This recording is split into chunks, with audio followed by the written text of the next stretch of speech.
watching the Scottish Football Zone with all the build-up and reactions.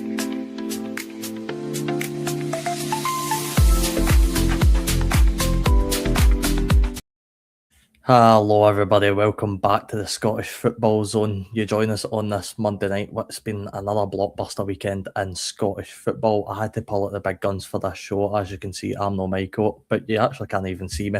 My webcam's still broke. That'll be fixed hopefully shortly.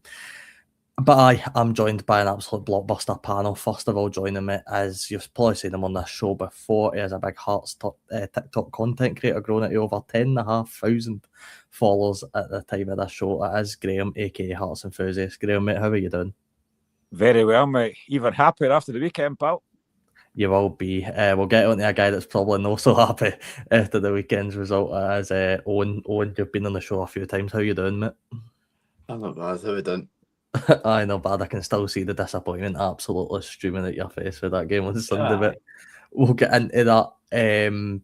First of all, we came on the show on Friday night, and Graham, we were speaking about the games, and I think the biggest sort of game we picked out the list was actually the Scottish Championship between Partick Thistle and St Johnstone.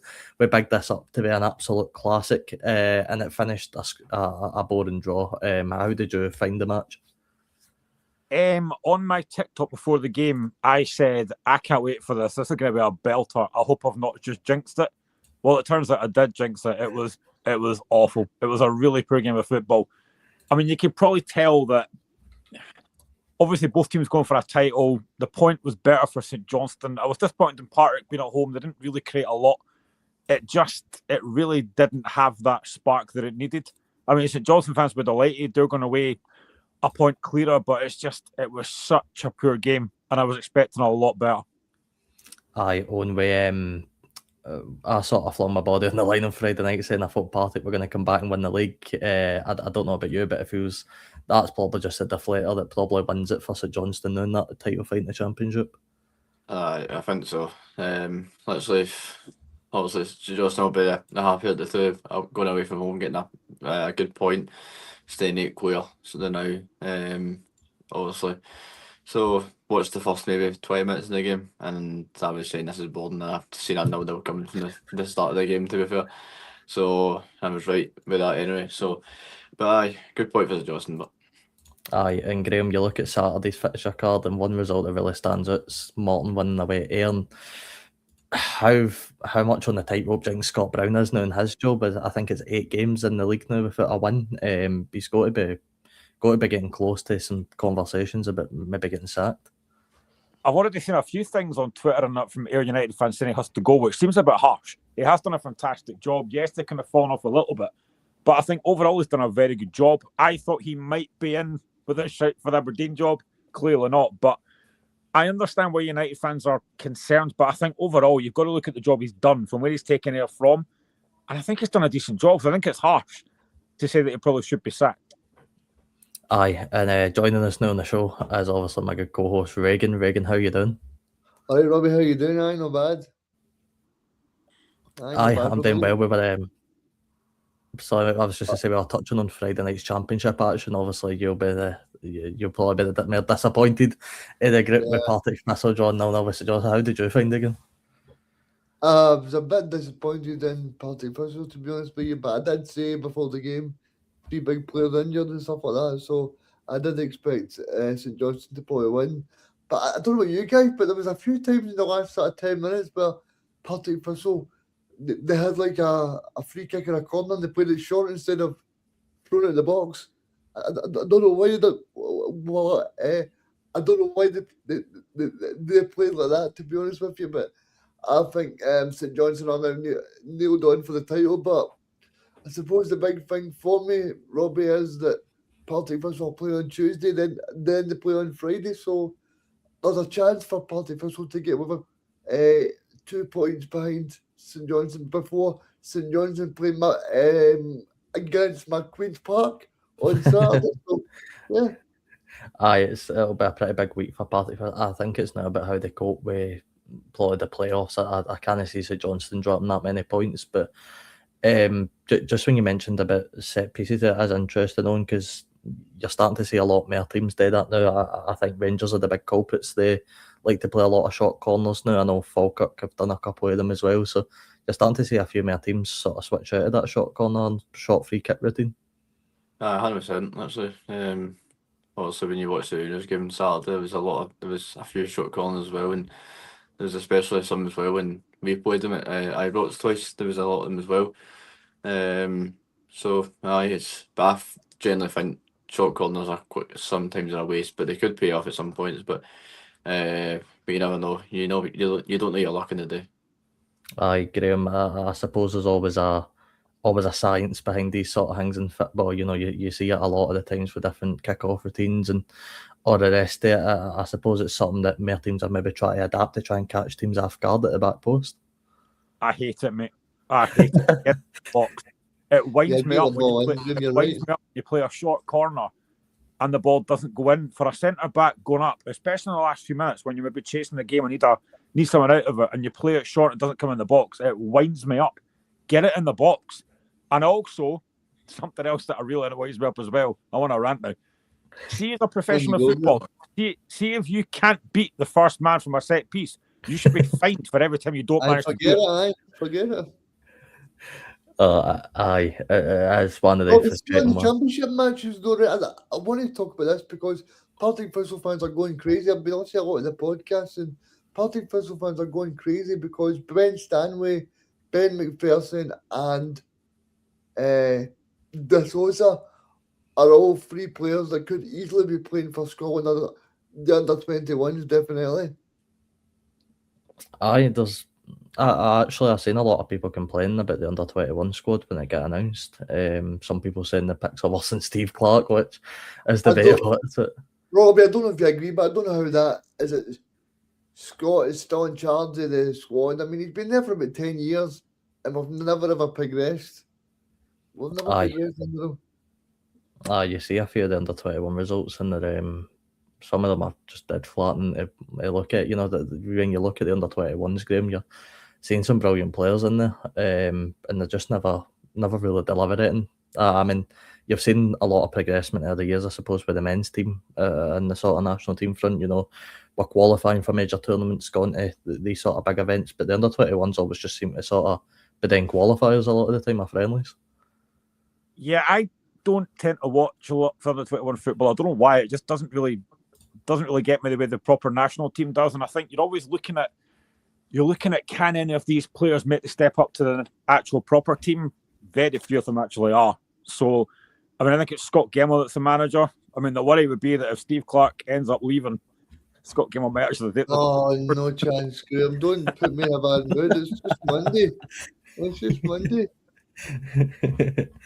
But I mean, you did look at the under-21 squad. Of course, James Wilson getting in there, David Watson's in the squad, Barney Stewart, the obvious pick to maybe get in the first team. Reagan, I mean, is Barney Stewart there? Aye. Barney Stewart is in the under-21 squad. That's great news because I wasn't sure whether he was wanting to play for Scotland, but fair play to him. I don't think he's going to get a call for England because of all Harry Kane and that. But I think it's good reason to see that he wants to play for Scotland. Kane couldn't lace Barney Stewart's but Kobe Donovan's obviously in the team as well for Celtic. There's quite a few interesting players. Graham, of course, James Wilson, formerly of Hearts. I hope players like that sort of kick on. I think you're looking at the attack that you could potentially have there. You've got Barney Stewart, Andrew Todd at Dunfermline, Andrew Todd's been brilliant. Aye, and then James Wilson up front. I think his brother Todd's a great player as well. Robert. Aye. So I mean, you're looking at that attack, Graham, and you're sort of hopeful for the future for Scotland that could be a few players bringing into the first team sooner rather than later. Yeah, that's quite exciting, especially for James Wilson. I've always been a fan of Wilson since he broke into Hearts. I was disappointed they actually ended up leaving. Obviously, go to Tottenham under-21s, but I think he's doing quite well. You look at Barney Stewart, who's been fantastic. 5 goals in his last 4 games for Falkirk.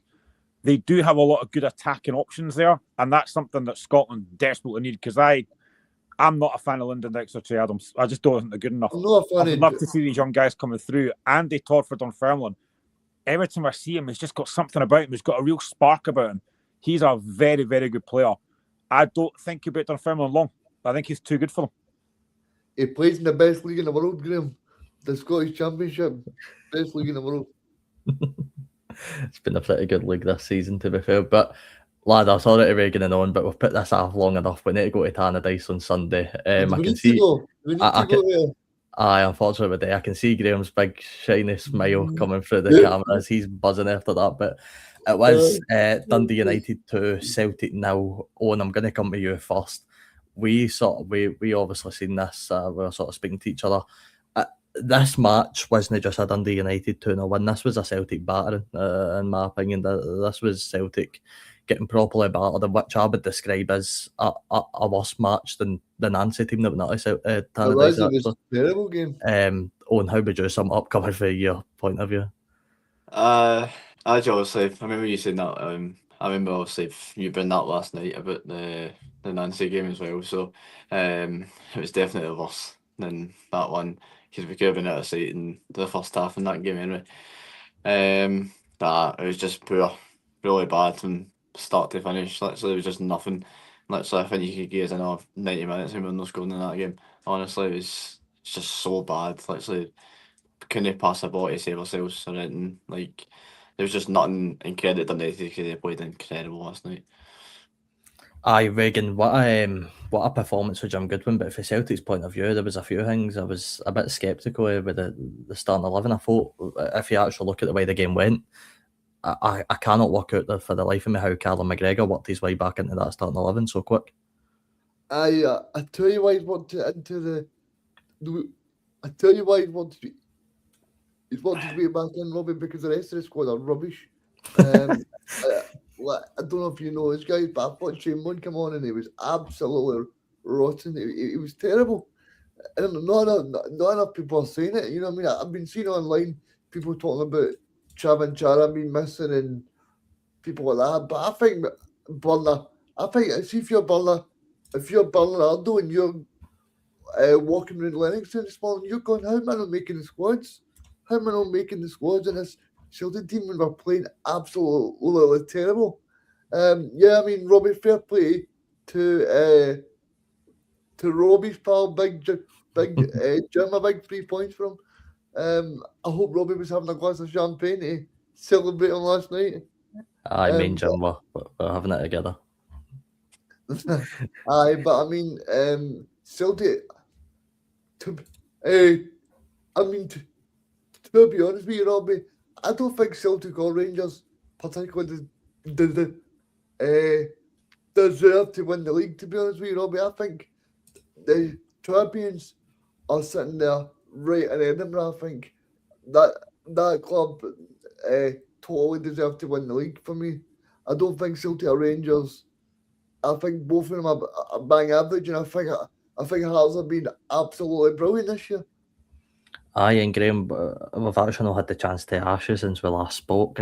There's always a question that's getting bandied around, you know. It's for you, you must be absolutely buzzing at the situation of the club. You've got great investment for Tony Bloom. You've got some really, really good players in that starting 11. The seasons couldn't have went any better so far. Is there just that part of you that's disappointed that you're no further clear with how poor Celtic and Rangers have been this year?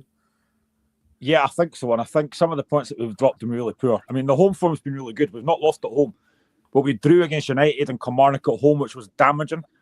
That defeat at Ibrox a few weeks ago, I don't think it's a great Rangers team, but we just gave them too many chances. There has been other points dropped. It's been disappointing. But no Hearts fan expected to be top of the league. Not at this point. And I've heard it so many times since September. Hearts won't win the league. Hearts won't be top, and we're still there. I think it's been a fantastic season. And obviously the big thing for us, we are getting players back at the right time. We had Shanklin back on the bench on Saturday, who obviously got on. We've got Cameron Devlin back. When we get back to play Livingston, we'll have other players back as well. Halkett was missing on Saturday. Magnuson was missing. Milne was missing. We're getting players back at the right time. Where you look at Celtic, who've still got guys like Carter Vickers out. They've got Jota out. They've got Alistair Johnston out. We're getting players back at exactly the right time. But obviously, there's still so many things that can still change in these next few weeks. It's still going to be incredibly, incredibly tight. And I said this on my own TikTok page today. I genuinely don't think any fan of Hearts, Celtic, or Rangers can genuinely say they are title favourites because there's still so many things that can twist and turn. I did see today, guys, that all three of the teams, the probability is that all three clubs could finish on the exact same points. What an So that interesting turn. could be actually crazy. It could come down to who scored the most, you know? What you want in this situation from a neutral point of view, and taking you three lads at the equation is the last day, all yous are on the same point, goal difference is dead tight, and it's some cracking fixtures. I really cannot wait to see the post-split fixtures because I think it's gonna be amazing. Whatever the last sort of game or 2 weeks is gonna be. But Graham, back to the game. I mean, you're looking for a Hearts point of view. There should be absolutely no fear going to play that Celtic team now. In my opinion, you look at that performance, and Celtic showed near enough absolutely nothing in that game. Yeah, I think the forward area is interesting because obviously Ian Atchell started, he didn't finish it, and they bring on Adamu, who, I'm sorry, just looks hopeless. He looks like a couple. How that guy gets a game for Celtic, I do not know. You're then playing Hatate at right back, who was dreadful for that second goal. Will Ferry tore him apart down that left-hand side. There was a lot of decisions that didn't make any sense for Celtic yesterday. I think Reagan's right. Oxlade-Chamberlain is Rangers' version of Aaron Ramsey. He's been awful since he came in, but they've got no attacking threat. Like Chunetsky, I think at times he's all right, but he doesn't do enough going forward. No. Celtic just don't create anything. Now, you can look at the fact that pitch yesterday, that pitch was one of the worst I have ever seen for a long, long time. But United dealt with it better than Celtic. Celtic just had nothing at all going forward. And usually, when you look at Celtic, even at 2-0 down against Kilmarnock, I never thought they were going to lose that game because it's what Celtic do. When Celtic went 2-0 down yesterday, at no point did you think they were going to score. They just didn't have any threat going forward. No. And I think for Hearts and Rangers, looking at that Celtic team, potentially, when we play Livingston before Celtic play, we could be 8 points ahead of Celtic. That could be huge. But, yeah, Celtic just look devoid of ideas, and it's going forward that's the problem. They've got no threat in that attacking third, and that's the issue they've got. I think Graham's born. I mean, I turned the match off when I went to 2-0 because I just thought Celtic are no way coming back in this game. The match is over. Dundee United fully deserved to win that game. Aye, and you made actually a really good point last night. You said, the pitch was horrendous, and by the way, I don't think that should ever be allowed as a Premiership pitch. But Owen did make a good point. There's 22 players on that pitch, 11 of them are for Dundee United as well. They had to play in that pitch, and you look at the game Will Ferry had, he absolutely tore Celtic apart on that pitch. So it's like, I get it, it's very frustrating when you need to play on a pitch like that, and believe me, we had to play on it a couple of weeks ago. I know how frustrating it is, but you're not the only team. You know what I mean? Dundee United need to play in that pitch as well, and they handled it to perfection almost. I don't know what you guys think, but obviously there was sort of cases when Dundee and Dundee United in the last few years. I don't know if there's just something in the water in Dundee. Maybe they're not paying the lucky bill or something. But I mean, surely they've got to be looked at because both of those pitches over the past few years has been terrible, absolutely terrible. I think Den's just getting a bit better. I don't think it's been that bad this season. Obviously, that's Celtic's next game after the international break, which isn't going to be easy for Celtic. You're probably going on to face the Dundee team that are going to be even more full with confidence after that, obviously, derby fight back. So it's going to be an interesting game. But Graham, as I mentioned earlier, what a result for Jim Goodwin, a complete unexpected result. I think the panel on Friday's show went on for Celtic winning this game. I don't think anybody seen that coming, especially after the derby disappointment for Dundee United, but they pulled off an absolute blinder and done it in some fashion as well. Yeah, and their second win over Celtic at Tannadice as well this season, which was, again, fully deserved. It's a great result. I mean, they probably won't finish top six. I think they've got too much to do. I think Falkirk will get top six. But it's a big, big win. They had to bounce back after that draw last week because that would have been gutting for United and their fans to concede those 2 last-minute goals. So it's a big win for him. And I thought he got his tactics spot on. He defended very deep. gave Celtic the ball and said, "Come and break us down," and Celtic didn't look like doing it. And Will Ferry was superb. Honestly, he was absolutely fantastic. I did enjoy it on Facebook, Graham. People were saying that Jim will be getting his Celtic Park season ticket removed. I did enjoy that. It was quite funny. Aye, certainly will, but the Smizer one's always there for the taking. But no, on to the Saturday games now.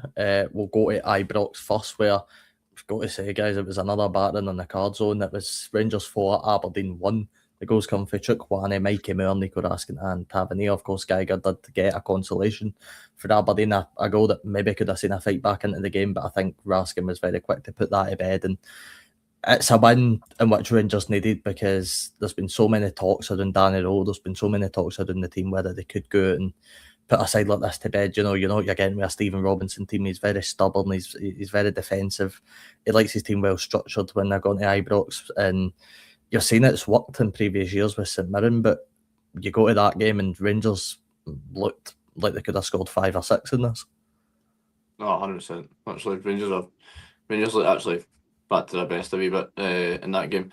Actually, obviously wanted to put obviously disappointing from the two Celtic games, and obviously they won the two good against St Mirren as well. But fair play to them again. Literally,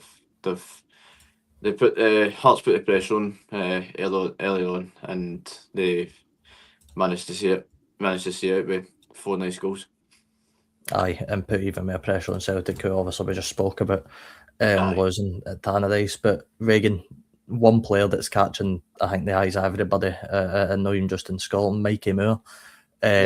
Absolutely phenomenal performance once again. Haman to Romans, by the way, who I thought was brilliant on that left hand side and genuinely proven to be a really good left back. But it was some win for Rangers.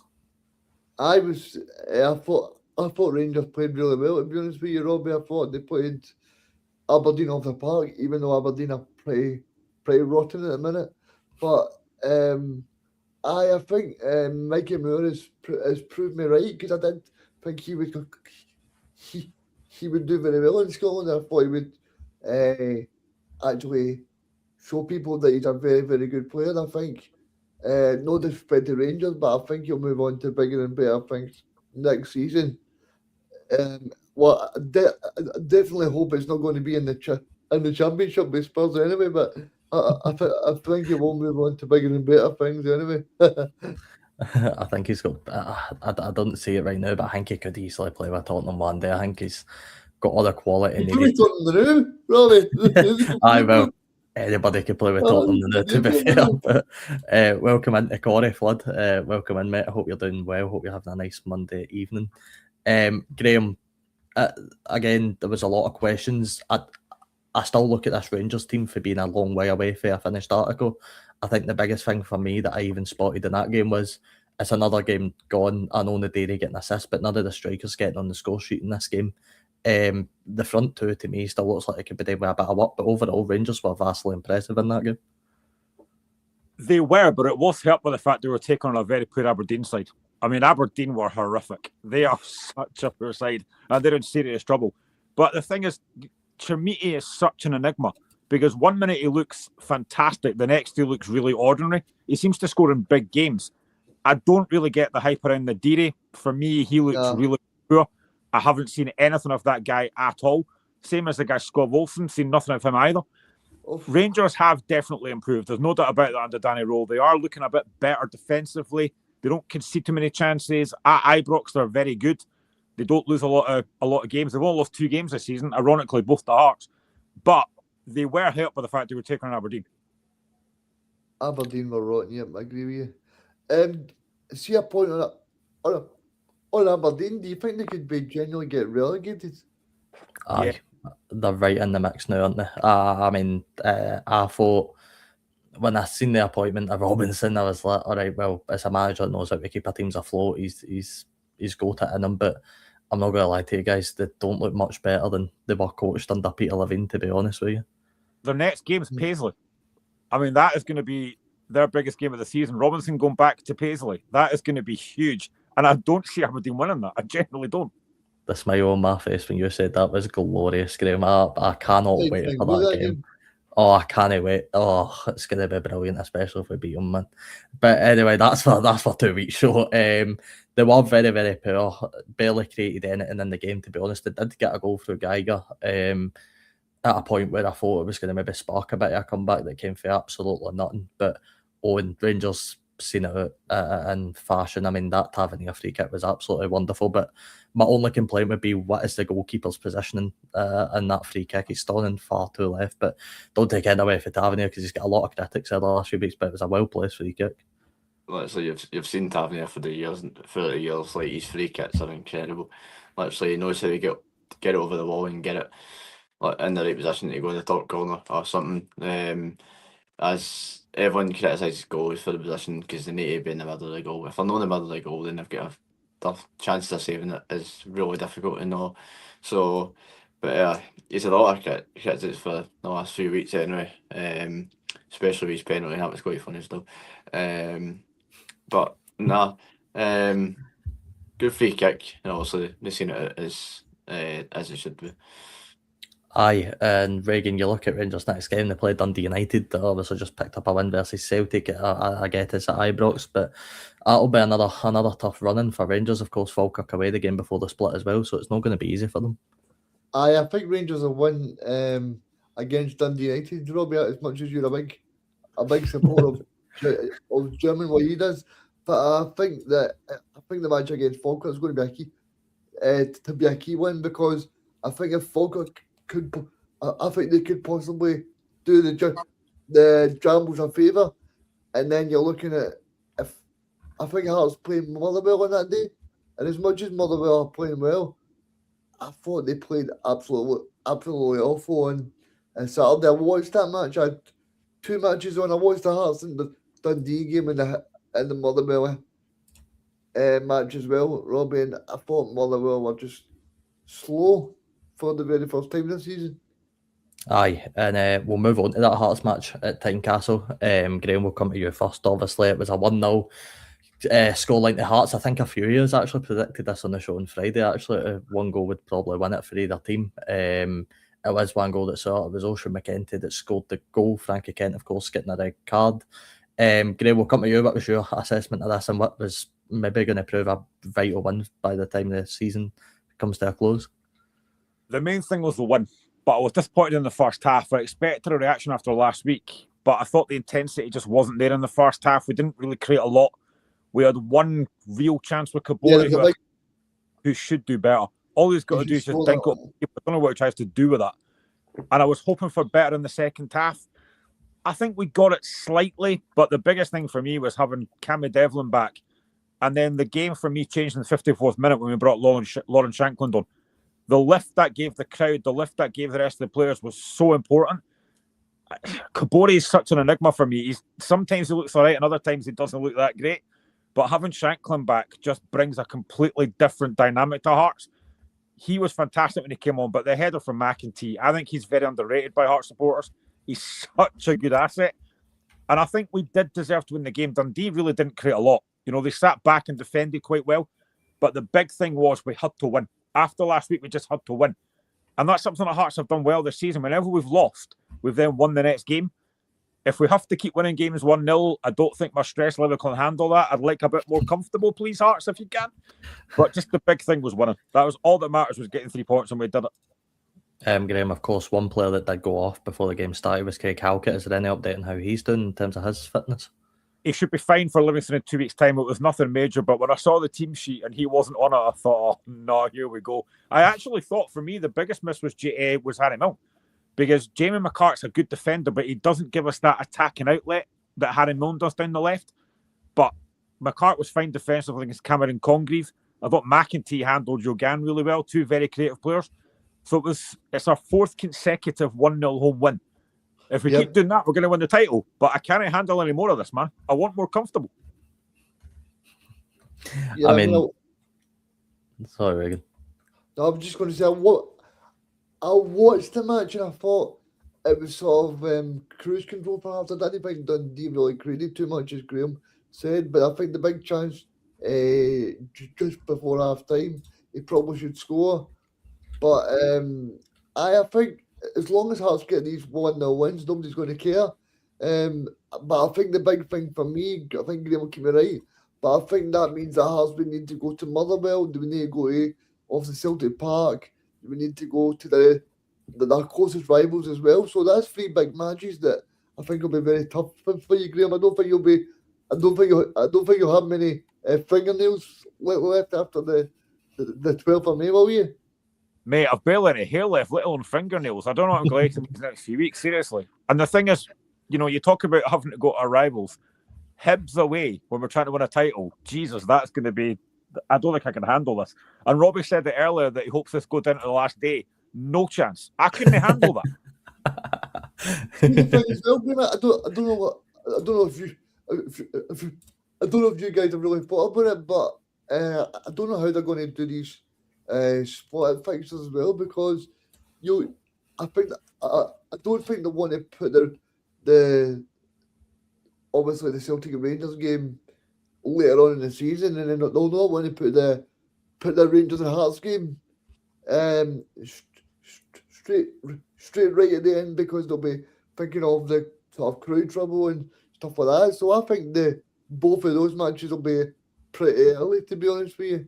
Nah, you put a Rangers Celtic match and Hearts Hibs match on the same day, final day of the season. That's exactly how you solve that issue, and we let them go at it. Get that right in the bin. Robbie. No, that's just the neutral side of me wanting that, to be honest with you, the title fight. But no, I know that's never going to happen. And it was a disappointing result for Stephen Presley. Didn't score a goal, but I suppose it can take positives. I think he held Hearts to, a 0-0 for a large portion of the game. Of course, you speak about the derby fight back against Dundee United. They'll take a lot of positives going forward, Presley. 100%. Literally, Stephen Presley's everyone was doubting him at the start of the season, like why we get him in that, and then he's starting to perform. He's been very good. Literally, he's been, the last 3 weeks, good results, especially at home in Motherwell, and getting coming back against Dundee United from 2-0 down.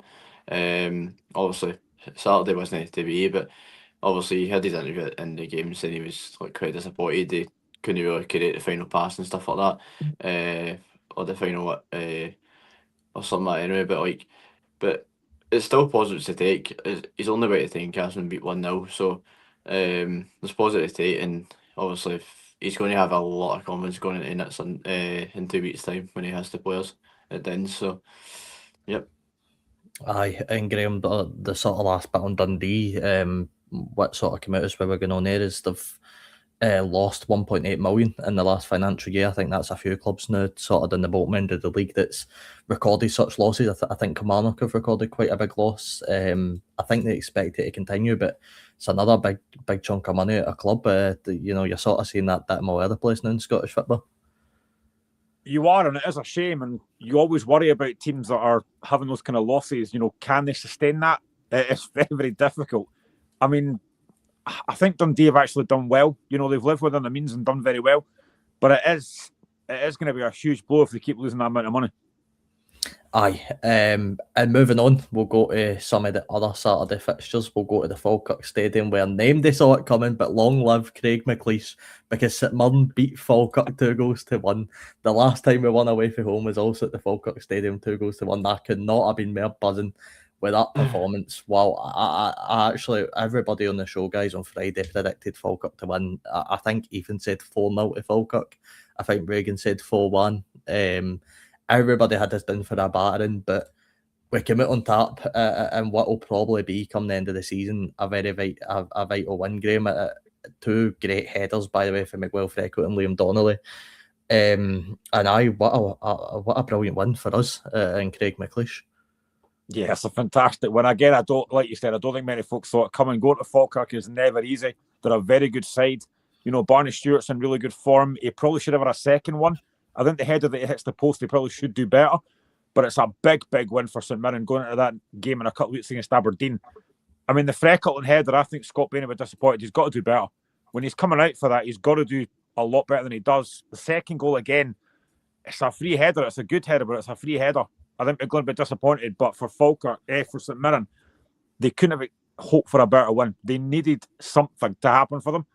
and they can go into that game in 2 weeks' time against Aberdeen full of confidence now, with a big chance to get out of this. I still look at St Mirren and still think they've got enough to get out of this. But that was such a big win against a good side. A very good side, aye. It was a much needed win for us. Owen, that's Scott Bain, who we're going to be taking in the World Cup pre-qualifiers, which I can't wait to watch him in Scotland if he's going to get any minutes. But seriously, it was, I think as Graham said, I'll always give my players credit, and I thought Freckleton and Donnelly both done well in the game, both equally with the headers. But I think Graham's right. Falkirk will probably be disappointed with their set piece defender. I was actually listening to Cole Donaldson earlier today on another show, and he was sort of going on about how frustrated Falkirk felt with the set piece defending. But it was brilliant work for St Mirren to go and get the win in that game. Actually, it was a great result for St Mirren. Obviously, they didn't kind of expect it at all. But obviously, massive win. Obviously, Bain has done it better for the first goal, but Fairclough done brilliant to be there and pick up the mistake pieces from Scott Bain. So you've got to be there to finish it. And then Donald's header is just incredible. It's a great header back across Scott Bain, and obviously it's poor from Falkirk again because Donnelly just basically just walks through and gets a free header, and he's just there to guide it at the far corner. So it's a great header and a massive one for someone to try and hopefully stay up. Aye, and Reagan, there's been obviously some developments on the managerial front. It looks like someone in advanced talks to appoint Carl Robinson as a new manager. The 49-year-old former Wales midfielder has had spells in his managerial career in charge of Vancouver Whitecaps, Newcastle Jets and Western Sydney Wanderers. There was a very funny clip going about where he was talking about bed sheets in one of his interviews. I found that funny as our next manager. It gave me Lee Johnson flashbacks. But at least we'll be looking for clean sheets. You've got to say, McLeish's maybe gave himself a wee chance to stay in the squad somehow and stay connected, because the players seem to absolutely love him. I think I'd rather him than Mr. Bedsheet. But yeah, I don't know. I don't know if I know you were saying to me last week that St Mirren are doing their due diligence from a computer. I don't know if they've just looked up on ChatGPT for another manager named Robinson. I don't know if they've ever just sort of went down that road, because I've never heard of this guy, and we know how sort of the MLS is kind of rated over here. I mean, I know me and you, Robbie, had a sort of MLS expert on when Wilfred Nancy was here, and they were saying that it was great and it was amazing and stuff like that. So we can't take criticism for that. But I mean, some of the football that Celtic played on Nancy was terrible. So I personally hope for your sake that you don't need to go through that, Robbie. You don't need to go through that. But hopefully, yeah. I mean, a massive win for St Mirren on Saturday. Not a win that me or you expected, Robbie, because you did think Falkirk were going to get the victory. But yeah, a massive win for St Mirren. A very big win, Graham, just so on the managerial, but I don't expect you to know everything about Carl Robinson, but I know he has had experience working beside Wayne Rooney, I think at Birmingham and at DC United over in America. I think he's currently assistant right now at Atlanta United, so I think the difference between this one and Wilfred Nancy's appointment is, Robinson's worked in and around the UK. He's played in England, he played with Sunderland, Sheffield United, and I think he played a bit in the Welsh League. So, at least for us, he's got that bit of experience that he maybe needs to know the game more than Wilfred Nancy did. So sorry to burst your bubble, Robbie, but so did is it Jordan Ampadu dad that Wilfred Nancy brought in. He was supposed to be a great coach in England for Exeter City, and he turned out to be absolutely hopeless. I think there was one story doing the rounds that they were trying to teach James Forrest how to trap a ball, So I just hope that this guy Robinson's not trying to teach the St Mirren boys how to play football, because they know how to play it. Well, I think, to be assistant manager at such high level, at Atlanta United are a big MLS side. Not to mention work beside Wayne Rooney as well, who's obviously had vast experience under Graham, I'm sure he's probably learned quite a lot. Don't get me wrong, first at my point of view, from my point of view, it's not the most optimistic appointment that I could have hoped for. I maybe would have preferred a Neil Lennon, but if it is to be Robinson, then all we can really do is probably get behind him and hope for the best. Yeah, I think that's the same with any Faraberi club where a new manager comes in that you don't actually know a lot about. You just hope he does well. And I hope for St Mirren's sake he does do well. You know, you could have gone down a different route and gone with Neil Lennon or a Robbie Nielsen who's got experience in Scottish football. But they've gone for this guy. And if he gets it, you've got to hope that he's going to do well. I don't know what his playing style is like. I don't know what his philosophy is going to be. But if he can bring that experience to St Mirren, then it could be a really good fit. But we'll have to wait and see what happens with that. Bed sheets, that'll be his style. Just bed sheets attacking I'm defence. sure we can get another MLS expert. Robbie, I'll go on the TikTok, see if I can get a MLS expert. The other thing I would say about the game as well on Saturday is I am really glad as a neutral fan that wasn't given as a penalty against St Mirren, because I don't think those kind of things should be given as penalties, so I'm glad it wasn't given. Aye, and Ronnie Charters trying to make the point that it was a penalty, and I couldn't believe it. It's never a penalty, and I was like you, Graham. Obviously, I take my black and white tinted specs off for a minute. I was glad to see it wasn't given in any, and in Falkirk's favour, just because it's not a penalty. It shouldn't be given as one. I do think the referees maybe made the wrong decision with a free kick that eventually led to a second goal. I think it was Gogic that made the tackle. It was Gogic that got tackled, and I don't think it was a foul, to be honest with you. But like, sometimes you need to ride your luck. How many times have we been done there by VAR this season? So I'll take that. But hey, the last time an MLS manager came to Scotland, someone won the cup. So there's positives to take. Get into the next sort of couple of weeks. But we'll move on, and we'll go to Rugby Park, where I felt this really for me cemented Aberdeen's chances against them, because it was Kilmarnock 2, Livingston 0. Joe Hugo and Finlay Curtis scoring the goals. Of course, Finlay Curtis newly called up to the Scotland team. I think this done one or two. I actually think it done two things on. I think it cemented Livingston's status as being a championship team next season, because I cannot see them fighting back to this gap of Kilmarnock and us. And I think it almost dragged Aberdeen into the fight as well, because I think Kilmarnock and us will take real positives now going into the sort of last few games. 100%. Literally, I think we can all say now after that weekend, Livy's definitely done. Literally, there's no coming back from that. Literally, they simply had to win that on Saturday if they had any chance of staying up at any point. But obviously, Aberdeen are now in a relegation battle, and obviously, you play Aberdeen next game, so it's going to be even more massive for Aberdeen at that point. So, but Kelly, I think you've definitely, they're either going to be in the relegation playoffs or they're going to finish 10th. That's what's going to happen for me. Or they could even finish above Aberdeen. So a massive win for Aberdeen. Kilmarnock, sorry. And I like that Kilmarnock second goal with nice football and all that. So it's good to see Kelly playing nice football under actually a good manager. Aye, he's done very, very well. Reagan, Marvin Bartley was trying to stay as positive as possible, saying he's still just got to make his players believe, but you've got to say the fight's probably sucked right out of Livingston after that result. Yeah, and I think it's been there for a while, I think, but fair play to them. They've done very well against Celtic and they've done very well against Rangers. But I think, well, like you guys have been saying, I think they're 200% down. And I'm glad Michael's not on here, because he'd be slagging me saying that I've been slagging David Martindale for years, but David Martindale's no here anymore. So I can say it, but I think Livingston, I just think they've been.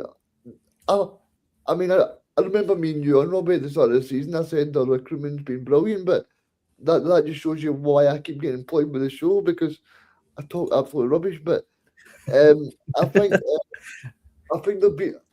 they've been okay, but I think the sort of the home advantage that they had when they were in the Premier League last time was sort of weird off. I think, Robbie, that's been what's kind of done them.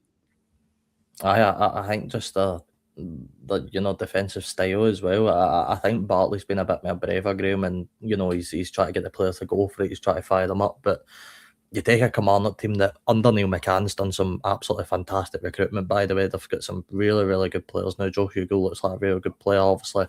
As I mentioned, getting Finlay Curtis in, they look like a real good team. But Livingston, I think, just everything about Livingston this season, with the way they play and the style, it's just sort of done them in, to be honest, for the first game week. I mean, they've won one game all season, and that was back in early August. They just don't win enough games. They don't get enough points on the board. Marvin Bartley, as any manager does, he has to try and stay positive publicly, but deep down, he will know they're down. They ain't going to stay up. They've definitely gone. They were gone weeks ago. But I think, hopefully for them, they'll bounce back from the Championship. But for Kilmarnock, I mean, they are a lot better than I thought they were going to be under Neil McCann, obviously after they beat us last week. But Finlay Curtis is such a good player. He's quick, he's skillful, he's got a goal threat in him. I thought they might miss Tyrese John Jules, but Hugo's actually come in and done quite well. I mean, I think the one thing about Kilmarnock and St Mirren that they've got over Aberdeen, they've got players that know how to fight and scrap. I don't think Aberdeen have got that. And that's where I think Aberdeen's downfall might come. Yep. Aye. I mean... See, in terms of Marvin Bartley, Robbie, do you think he'll be there next year? Because I don't. I think they'll try and recruit somebody else. No, David Martindale's going to sack him and put yourself back in the managerial hot seat. We all know that's going to happen because he wants a crack at the Championship to get in their trophy. But no, seriously, I don't know. It's a weird one. I'd say, see if it was me looking for the outside, I probably would get him Marvin Bartley. Just say, look, we know you're going to be in the Championship. Let's let you prepare a squad that you want. Let's let you get your players in and let's see what you can do going forward. Because at least, look, I know they're still losing games and I know exactly picking up points and all the rest of it, but they at least look better to watch than they did under Martindale. The only thing I would say, Robbie, is there's some really good teams in that Championship. You look at like your Partick Thistle, or your Queen's Park. My Queen's Park. How many teams have you got, Reagan? Too many. Loads of teams. But I mean, I think that's more clubs in Tiger Woods, mate. Seriously. I mean, you look at it like even Rafe Rovers this season. I watched them this season. They're a cracking team as well. Oh, your Rafe Rovers now are all, are they? Oh,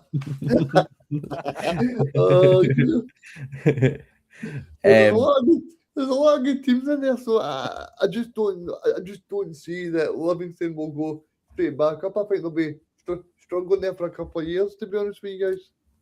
Jink, and you could almost see them taking a Hamilton approach where they end up in League One. They maybe go down 1 year and they don't find themselves coming back up and they only find themselves in more trouble. Nah, I couldn't see that. I think they're much better than. I think they're much better than like Hamilton and stuff like that. They should be. It's why they wins. They should be. If they're going to go down, they should. For a team at that kind of level, they should be coming back up. I would say there's good teams in the Championship, but I think they're just get too much for a lot of teams in the Championship to be. Oh, come on, Robin. My Partick Thistle will beat them.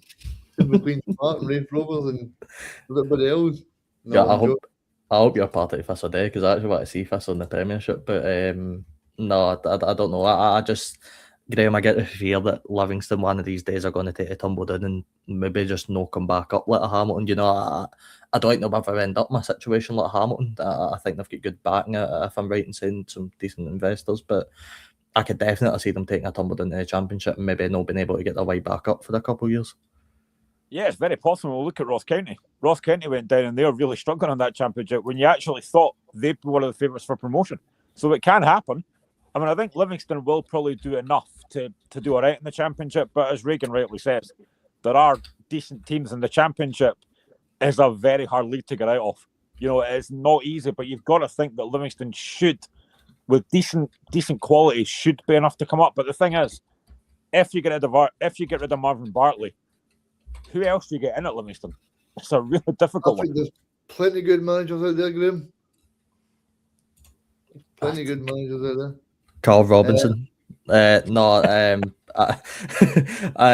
you're right, but I it's such a weird one though because I actually can just see the scenario in my head where they sack Marvin Bartley and go, we'll just stick David Martindale back into them charge for a few weeks and see how he handles, and then he'll probably win 3 games and they'll go, we'll just get to him for the rest of the season because why not? But I hope that doesn't happen because I think to be honest. I think his time's probably done football managing. I think he wants to move on to a different role. So I wouldn't want to see him back as manager. You know, I always say this, guys. I feel bad for Martindale, right? Because I genuinely do believe that he just had something about him. And I know Reagan said that on the show for many a years. And I like to think if you did give him a bigger job and a bigger budget, he could have actually been all right. But I just think it's too far gone now, to be honest with you. I think he is a good manager, but I think that there definitely is a time where you need to sack someone if they're doing really bad. But I think he should have been sort of a manager that Aberdeen looked at, say, 2 years ago. You really would have? You think Aberdeen would have taken a punt on him? 2 years ago, yeah, probably. It's interesting. I don't know if he would have been a good fit for a club that size, but maybe, who knows? I definitely think he did have something about him at Livingston. I don't know, maybe like a mid-table club in the Premiership. I think he would have done all right with, but I suppose we'll never know. Mid-table, Robbie? You might upset somebody. No, I'm not naming any teams. Come on, look. No, we'll move on to the last game, and it was Fir Park, and it was Motherwell 0, Hibs 0. Another draw. Motherwell, yeah, I think it's no wins and 3 now. I mean, they have played 3 really tough teams, to be fair to them, but I would have thought that maybe this would have been the game to bounce back, and I thought they almost did, because I do believe they scored under Elijah Just and they get chopped half in the game, but I own it was another draw for Motherwell, and probably a decent point if you're Hibs, to be honest with you. 100%. Aye.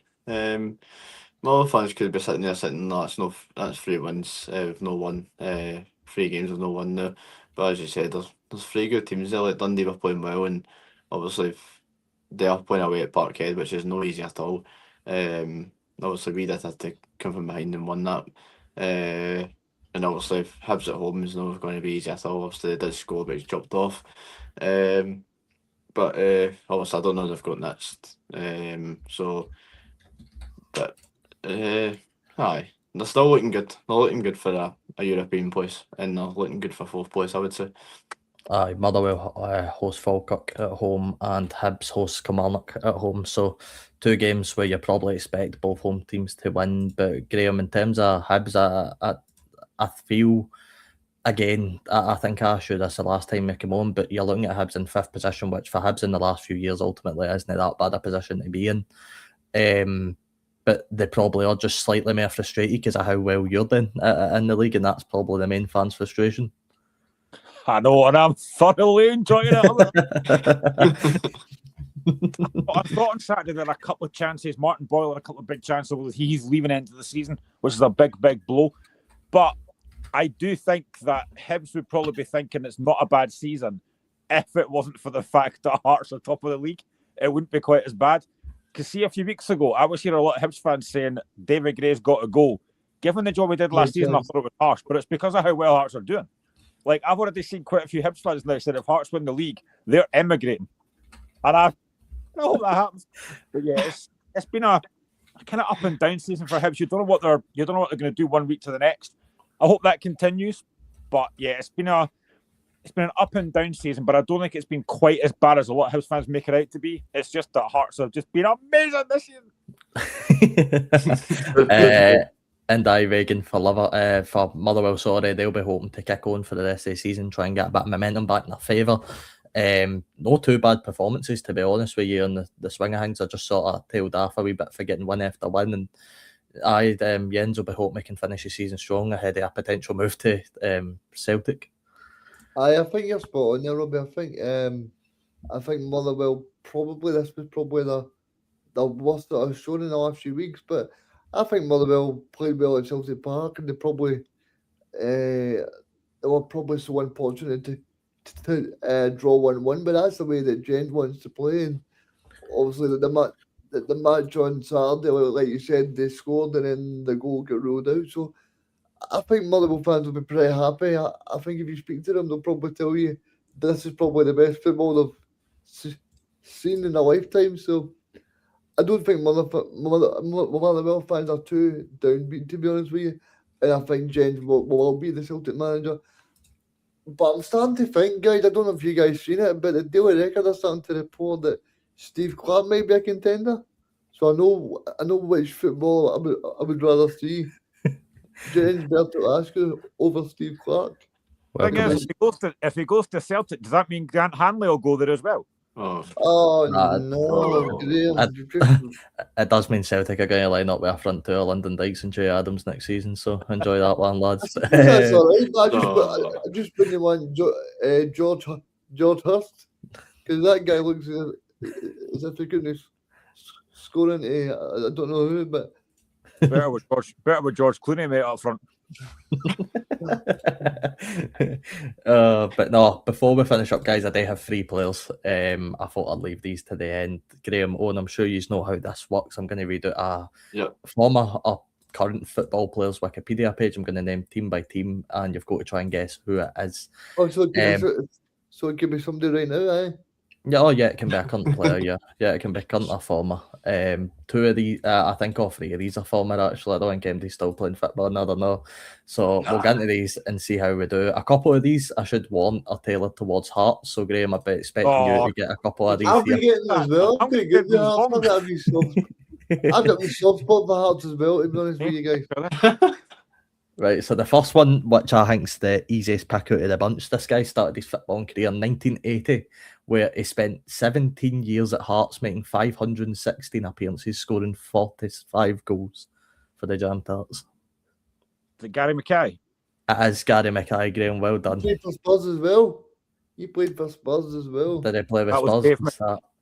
I'm so with that. Ron Yeah, Mackay. Gary Mackay, of course, I would have told you, he went on to play with Airdrie in 1997, where he spent 2 years at the Diamonds, making 44 appearances, scoring 1 goal.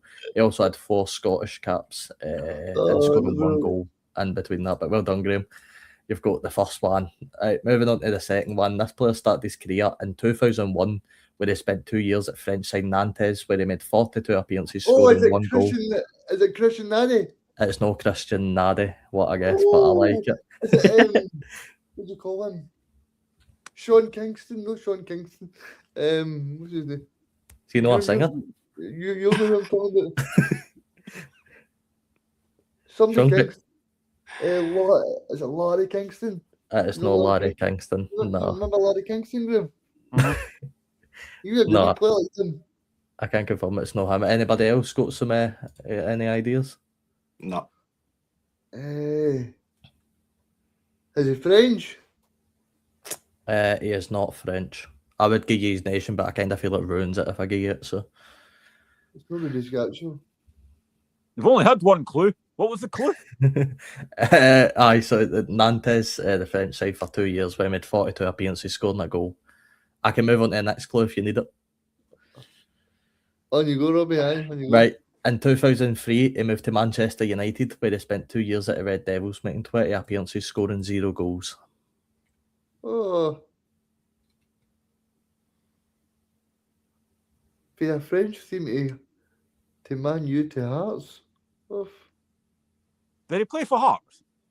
He did not play for Hearts. Oh, I did. All right. That I will say these three players did play for a team in Scotland, so the team in Scotland is yet to come up for this guy.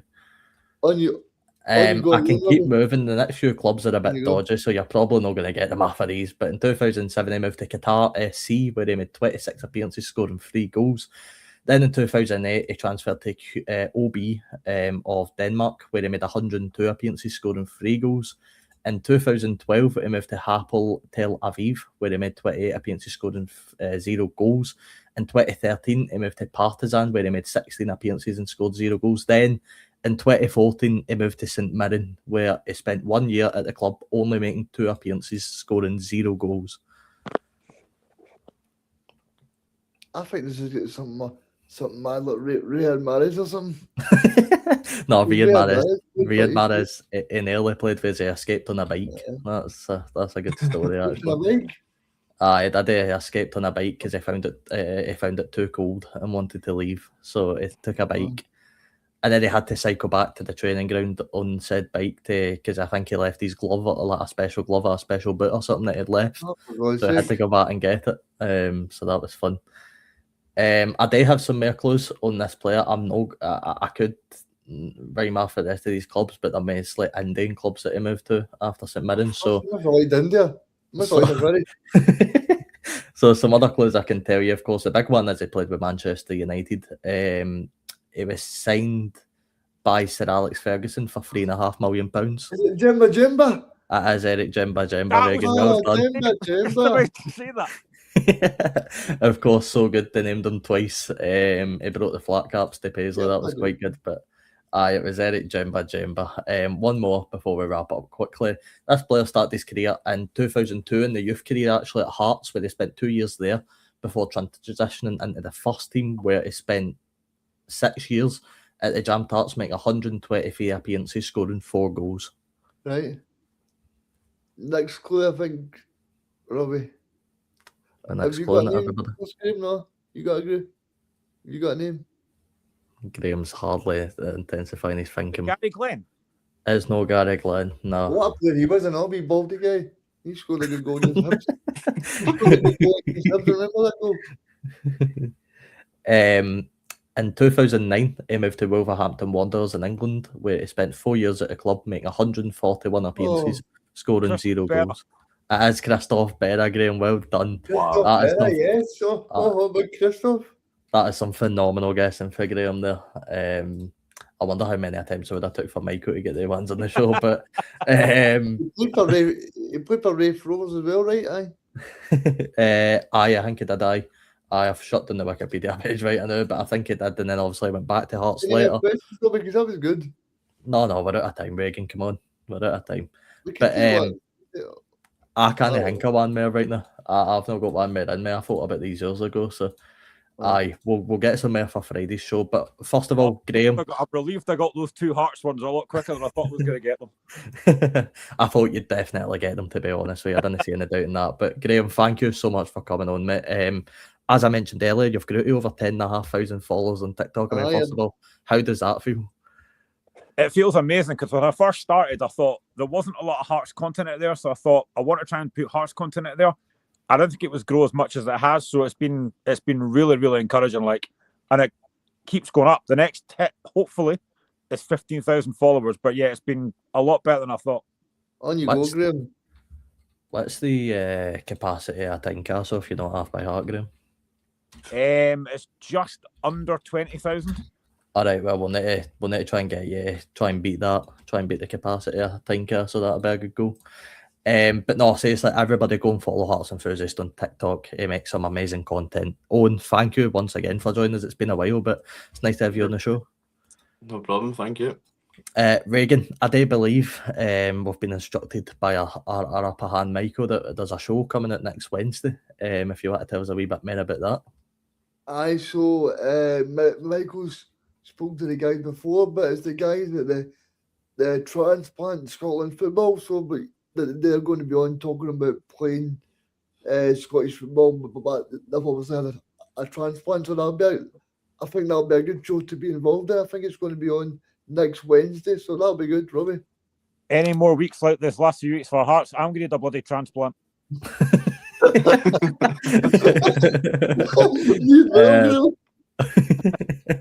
No, Go Turkey.